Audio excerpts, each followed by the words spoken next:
This is continuous analog input using the DAQmx Vis in LabVIEW with the NI USB 6211. In just a moment we'll get into LabVIEW and show you how to record this application, but first I'd like to show you our hardware setup. This is the USB 6211. We're going to use the Measurement and Automation Explorer to generate a continuous sine wave coming out the analog output channel and being acquired back into the analog input channel AI0 right here. This will be digitized and then it'll go into the computer where we'll see it in LabVIEW. So let's jump into LabVIEW and program the application. First thing I'd like to do is put down a waveform graph. We'll drop it down on the display, and I'm going to tell it not to auto-scale on the y-axis. I'll let it auto-scale on the x-axis though. Now we'll go into the diagram and program our application. We'll use the DAQmx Vis, and the first one I'm going to use is Create Virtual Channel. So we'll drop this down, and there's two settings we need to make right here. First setting is to create a constant that's going to choose the analog input channel that we're going to digitize on. That channel, by the way, is AI0, again, which is this channel right here in our hardware setup. So we'll select that one, and then I need to tell it what the input terminal configuration is. So we'll create a constant, I'll select reference single-ended, and we're ready to go. The next thing that we need to do is set the timing.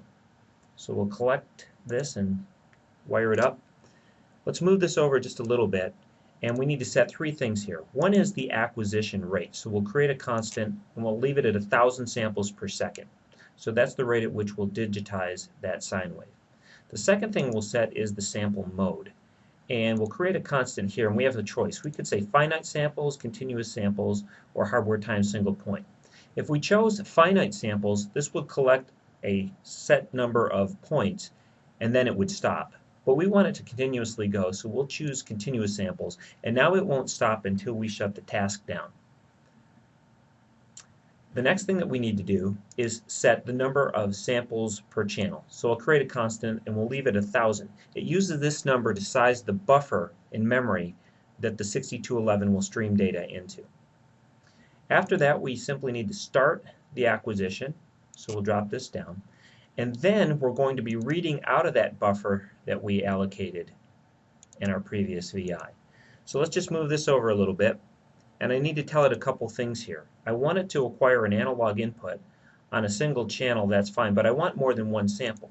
So I'm going to go in, say single channel, multiple samples, and then give us out a waveform. And the waveform will give us the voltage values, but also it'll include the time information. Let's then wire that waveform into the graph. The other thing I need to tell it here is how many points I want to read each time. Now if I leave this -1 right here, it'll take the values that are in the buffer and just give us whatever's available. But I want it to wait until it gets 1,000 points every time. When we're done with all of that, we'll stop this. We'll put the stop task down here, and I'm going to move it over here to the right, and we'll just set it there. I'd like to read this over and over again and display this until I hit a stop button, so I'm going to put it inside of a loop. So we'll get a while loop and we'll put it around, and then I'm going to create a control.